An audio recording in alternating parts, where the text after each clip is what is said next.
First of all, I would like to say thanks to the to Chulalongkorn University for this wonderful opportunity to speak and share the information from our research. So my topic is on leisure time, physical activity, and sedentary behavior in school children. We have heard about the information about leisure and knowledge about neuroscience of our brain, right? This afternoon, I think is very informative. And now I want to switch to the physical health of our children. And some of you may be aware of this WHO information. It's not surprising that most of the chronic disease come first as the leading risk factor for death. But surprisingly, actually, physical inactivity is the fourth leading risk factor for death in the high-income country, middle-income country, and low-income as well. So people are living a very sedentary lifestyle, and physical activity level is very low, both in the children and adults. So what is physical activity? The definition is given here on any bodily movement produced by contraction of skeletal muscle. So as long as you're moving around, right, you are performing a certain kind of physical activity.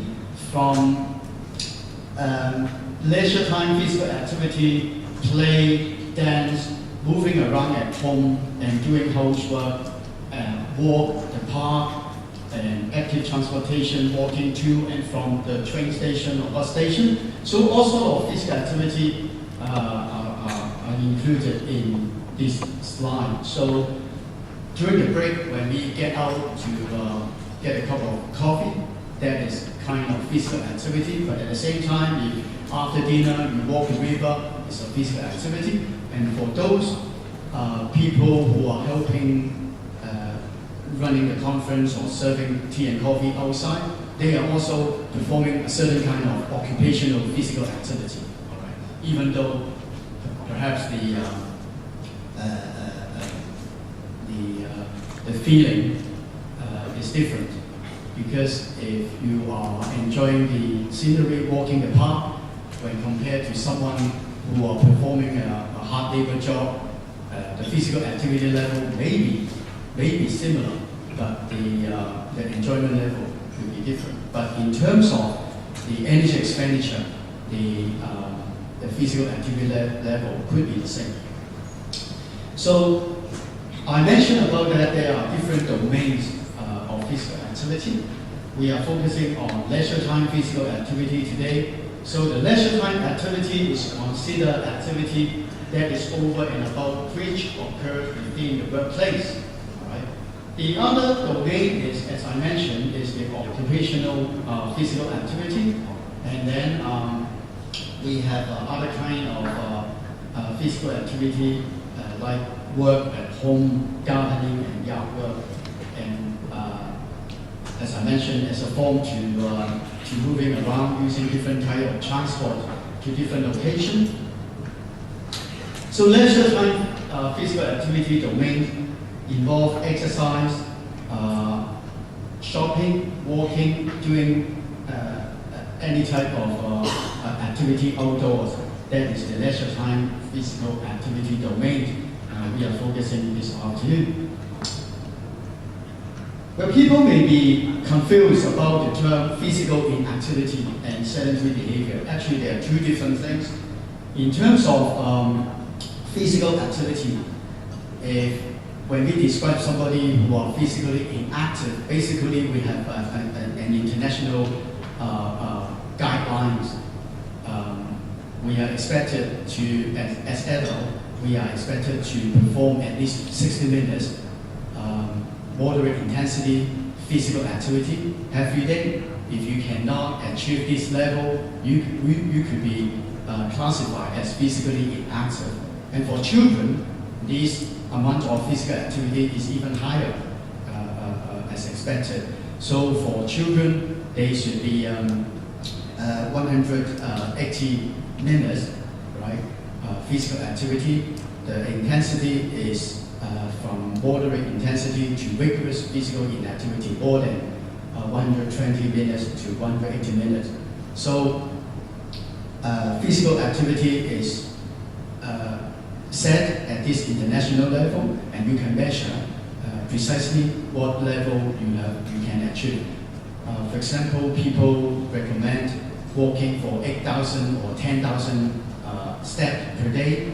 So when you compare this recommendation to the 60 minutes, that is quite similar to the amount of activities the recommendation made.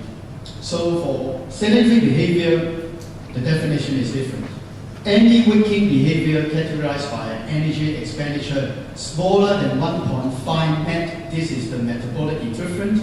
1 MET is equivalent to the oxygen we use at rest. That is 3.5 milliliter oxygen per kg body weight per minute. So at rest, like all of you sitting comfortably, you use 3.5 milliliter oxygen per minute.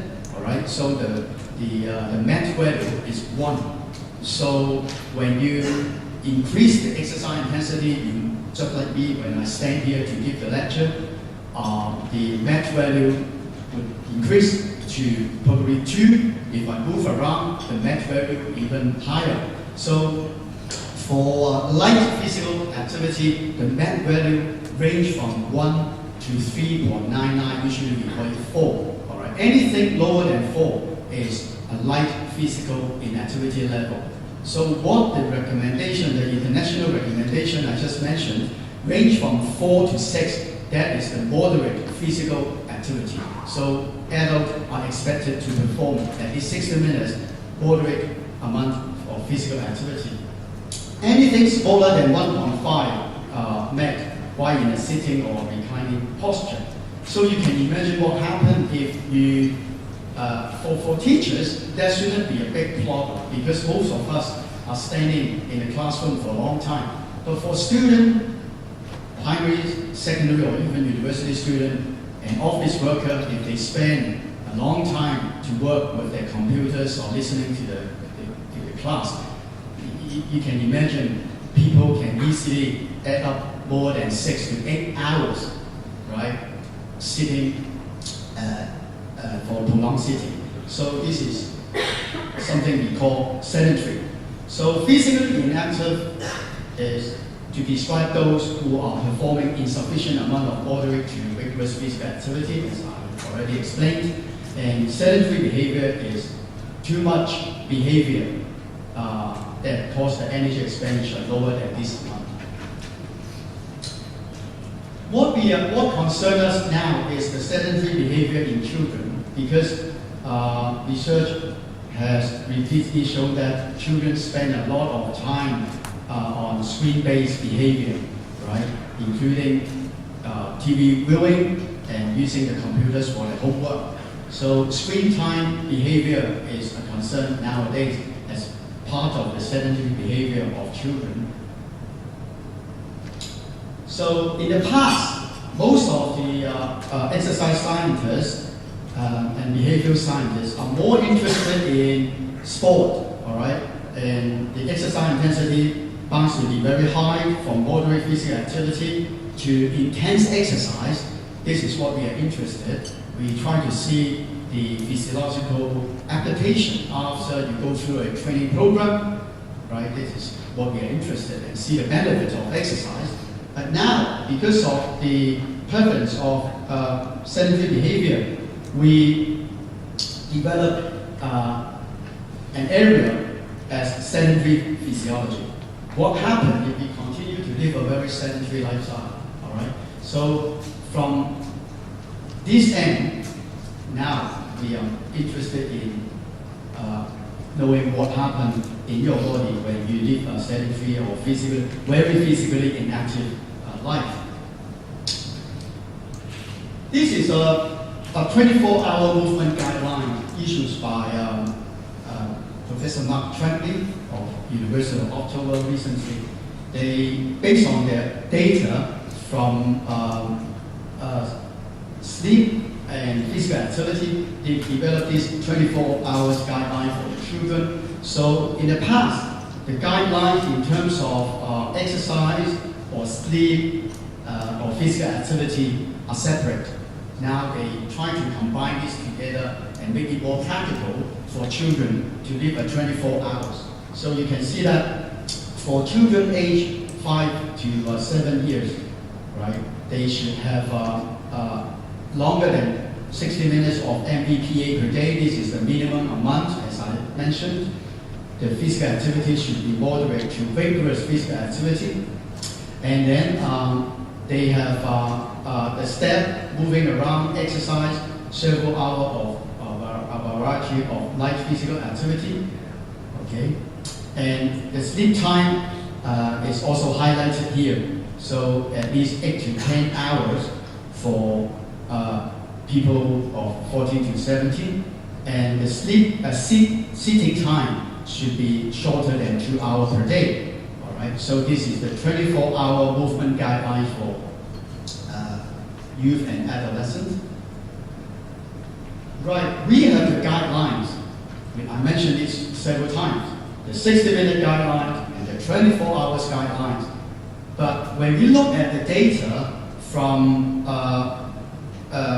researchers in different parts of the world, you can see that actually children seem to be not able to meet the guidelines. Right? We have data using accelerometers, which is an objectively measured device. We provide the accelerometers to the children to carry on and put on their weights for 7 days. Right? So the device can measure the movement of the user, and then we can download to the computer and accurately count how active they are. So using this objectively measured device, we know that only 42% of the children aged from 6 to 11 can achieve these guidelines. Similarly for Europe, right, 44.6%. And the UK is not also very encouraging. But look at the data from Hong Kong, where I come from. So 51.8%, half of the children can achieve the guideline. But when you look at the remark, actually, I think this is quite common for the government not wanting to embarrass themselves, because the definition for these figures is quite different from what I just suggested for half day for 60 minutes, because they choose a more conventional, they call it, definition, 3 days per week, every time 30 minutes. So with this definition, half of the children can achieve the activity guideline, and they report this in their website. But if we and this is the self-report data. But if we try to use the 60 minutes per day, every day, actually less than 10% of our children can achieve this international guideline. So actually the result is quite alarming. And this low level of physical activity has also been found in other countries and also in other Asian countries as well.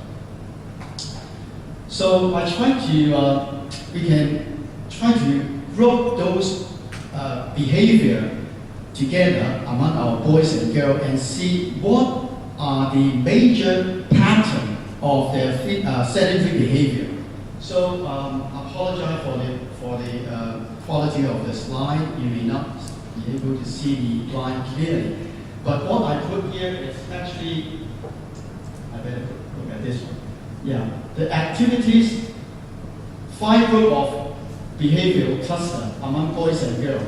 So we have active people, inactive children, sedentary group, home workers, sedentary home workers. That means these children spend a lot of time doing their homework when we use the accelerometer to measure the physical activity.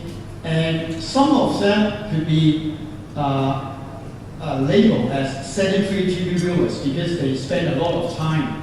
The major portion of the sedentary behavior watching the television and some games player as well. So that these 5 clusters occur with boys and girls, but the pattern is a little bit different. So these 5 behavioral clusters seems to be reflective of the sedentary behavior of children. All right. And this is the finding from a 3-year study, a longitudinal study of our children collected from 412 children aged 6 to 8, is primary 1 to primary 3. So over these 3 years, we find that the MBPA, the moderate rigorous physical activities, decline year by year, whereas the sedentary behavior increased in both boys and girls. All right. So yes, they are in primary school, and the research findings show that when they are in school, the school PE class are able to make them exercise for half of the class, about the physical activity level we recommend, but only rely on the physical education class seems not enough to make them achieve the guidelines, because over the years from year 1, primary 1 to primary 3, the physical activity level still decline. And the situation become much worse when they move from primary 6 to secondary 1. Part of the reason we speculate is the change of the environment and the workload, academic workloads. So this decline of physical activities is observed even with primary school children, and we have data that the transition from primary school to secondary school actually is a critical moment. And perhaps that is the important time in a critical moment we can make the intervention to change this behavior. Now, I want to switch on to the second part of my talk. Yes, we know the children nowadays are not physically active enough, and they spend a lot of time being sedentary. And actually, when we attend some conference in our field, nowadays the speaker, actually I should do the same, encourage the audience, if they like, they can stand up and move to the back, right? They can move around rather than sit tight for a few hours. Actually, that is not good for our health. So if you like to stand up or stand at the back to stretch yourself while listening to my talk, you are most welcome to do that. So yes, we know being sedentary excessively is bad for your health, but we want to be more accurate to assess or make a comparison among countries. So we have produced this 2016 report card for our children and youth following an international protocol. So we have formed a research group according to the Global Alliance, again head by our Canadian colleagues. They have already performed this report card for over 15 years, and more countries join this work. So we have formed a team with multidisciplinary background. This is actually the second release of the report card internationally, and this is just our first ever report card from Hong Kong. So what is a report card? This report card actually is a synthesis of the most recently available published or unpublished data related to physical activity of children and youth in a nation. That's why many countries publish their report cards, and the result were actually just released last December in this capital, in Bangkok, in an international conference on public health. So we are one of those countries. Last December, more than 30 countries report the result and findings, including Australia and the UK, US, Japan, in Asia, and Thailand as well. So each participating nation reviewed the available data, published or unpublished, all right, from government report and so on and so forth, and the work group reviewed the data. That's why in the second point, you can see that the report card is an evidence-based communication and advocacy tool. We try to use the finding of our report card to tell the policymakers, the school principals, teachers and practitioners, healthcare practitioners, that, well, this is the situation of our children and can we do something with them.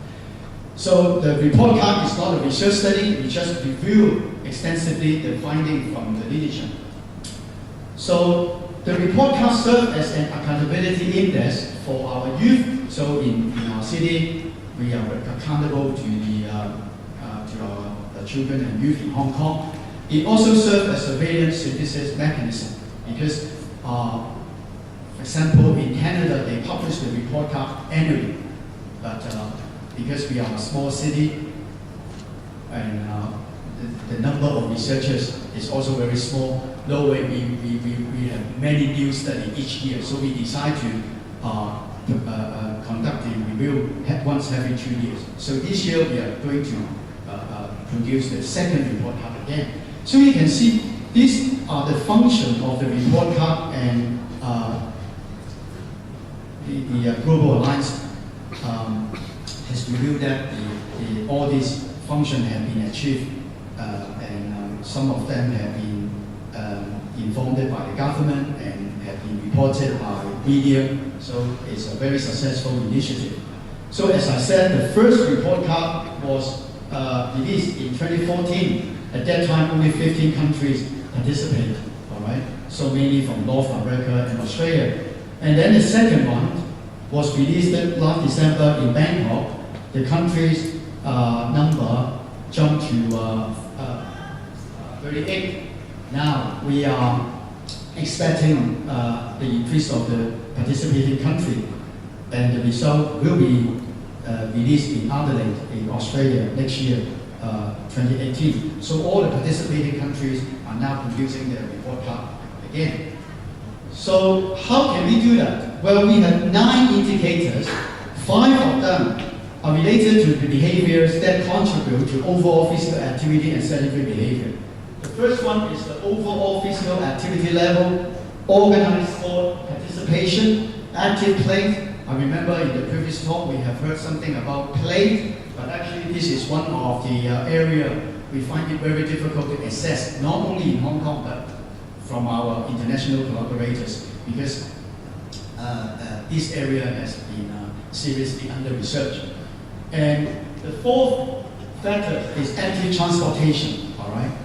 And number 5 is sedentary behavior. So these are the 5 indicators related to the behavior. And we have 4 contextual factors that influence this behavior, including family, school PE, school environment, number 7, and number 8, community and the built environment, as well as government strategy and investment. We follow the standard benchmark issued by the Global Alliance. All right, all the participating countries have to follow these standard procedures, the protocol, and the benchmark to assess the available data. So in terms of overall physical activity, you can see that I mentioned about this in the national guideline for children and youth. And organized sport, the benchmark is percentage of children and youth participate in organized sport more than once per week. And you can see all these benchmarks for different indicators. So how did we perform the search? The strategy is to review the published journal article, government report, local relevant journals, and sometimes manual search or personal sharing. So if somebody from who is a lawmaker and have some data, they can tell us. But unfortunately, not many, because most of the time, this data or information is classified as confidential. All right. So published journal article and government report are the main value for our information. So the criteria for our report card is the Hong Kong youth between 3 to 18 years old, and relevant to at least one of the indicators in the paper. That is the benchmark. And we expect the representative sample should be considerable. And the data source should not be longer than 10 years. All right, if you publish a paper 20 years ago, we don't use that. And how can we give the grade, right? So our research group follow the procedures. if all of our members agree that our children can succeed with a large majority of our children, but most of them can achieve the benchmark, then we can give an A, right? So you can see the how we differentiate the grade here. If we don't have enough data or incomplete data, we simply give an incomplete. And consider the quality of the evidence, right? These are the factors during the grading process. For example, whether the data is collected by self-report or objectively measured.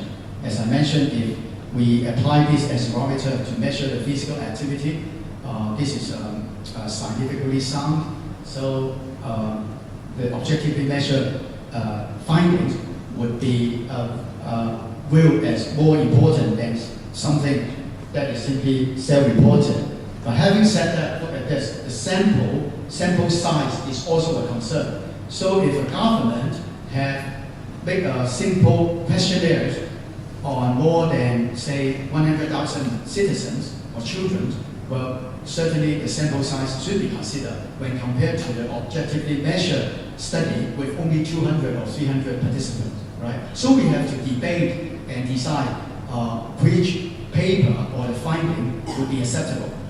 So the quality of the evidence, the representativeness of the data, and the trends over time, we will value a more recent paper than something just published 10 years ago.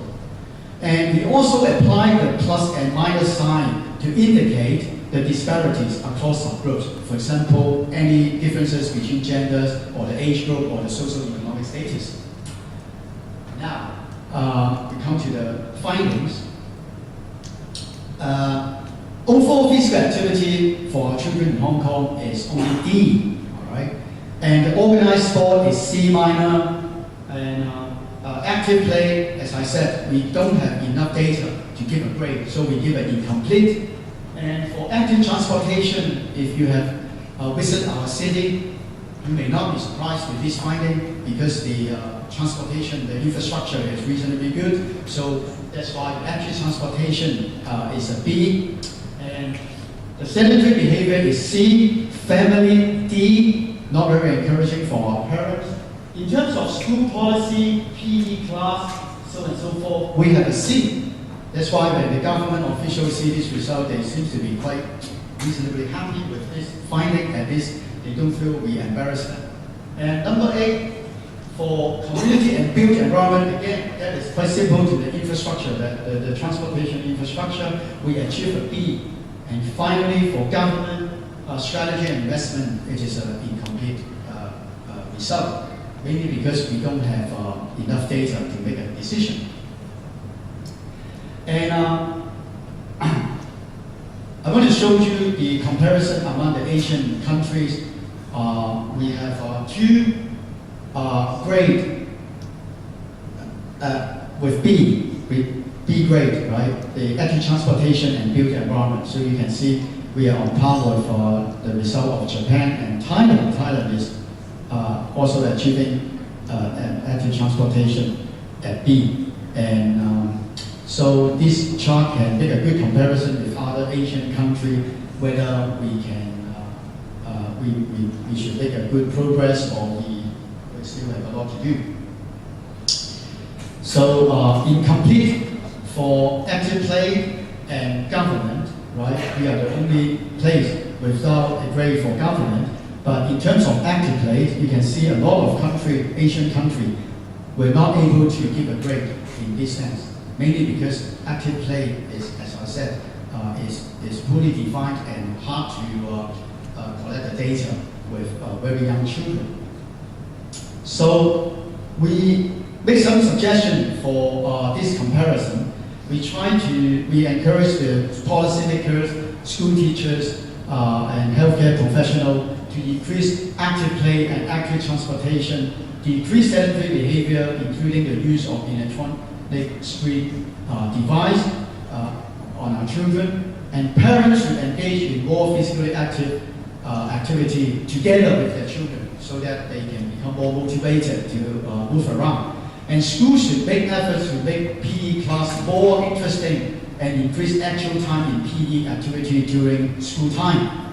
In addition to develop physical activity related policy, governments should build an evaluation system on all those factors we highlight in the report card. So, what's next? Now we are producing the second report card for the release at the end of 2018. And for many countries, they can, in addition to that 9 indicator, they can make some add-on, right? Other additional factors they felt relevant and important to their countries. So we have, we are in Hong Kong, people are very concerned about physical fitness, even though the concept may be a little bit traditional now when compared to the concern for physical activity. The second thing is obesity, and also the children with special needs. So these are the 3 additional indicators we are going to include in the second report card. So finally, I would like to invite all of you to attend our conference next year, June, organized by the International Society for Behavioral Nutrition and Physical Activity. This will be a very large meeting focusing on physical activity and good nutrition. So you are most welcome to join us. And I also want to acknowledge all my co-workers in our research group at the Chinese University. So all the data and the finding from the report card are collective effort, result of collective effort. And I would like to thank all those colleagues. So thank you so much for this wonderful opportunity to share our result. And you are most welcome to visit our university in the future. Thank you so much. Thank you very much, Professor Wong. Because of the limited time, only one question will be allowed. Any question?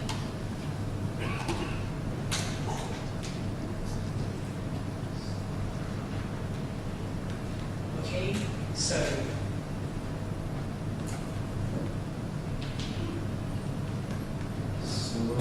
because the program was rescheduled, we will listen to another presentation before having a 15-minute break. Okay, so for the next presentation, Dr. Wong Yen Lam Group will present the relationship between reading and leisure in adolescence on the topic of Pause and Wonder, the power of imagination. Dr. Ru is an associated professor at the English Language and Literature Academic Group, NIE. She specialized in methodology courses on teaching English at the primary level. She is particularly interested in